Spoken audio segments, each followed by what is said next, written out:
มีดูถูกเงินพี่น้องเลยมันคือว่ามันไม่ให้แม่ได้เงินสำนักน่ะแต่มันมีค่ามันคือว่ามันหายได้ก็มันก็เคยบอกแล้วว่าเนี่ยในการข่อยสิให้เงินแล้วให้มาเอาน้องไปกันนะลูกในการข่อยสิให้เงินเจ้าฟังข่อยด้วยแม่ข่อยนี่ของกระจังสิให้ถามว่าข่อยนะ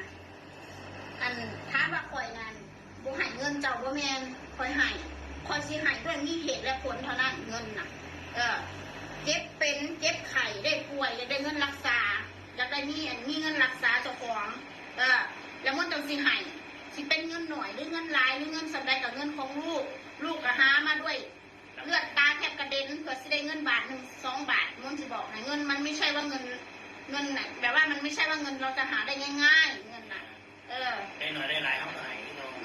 มันเป็นเงินที่เราให้ด้วยความเต็มใจให้แม่เนี่ยให้ด้วยความเต็มใจด้วยความสิบ่เคยอยากได้คืนจากแม่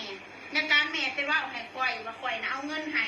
แต่เจ้ามาว่าข่อยขอคืนนะโอ้ยเนี่ยเจ้าอย่าเว้าเจ้ารู้อยู่แก่ใจดีคือเจ้านะรู้อยู่แก่ใจดีเรื่องนี้นะข่อยสิฝากบอกเจ้าซะ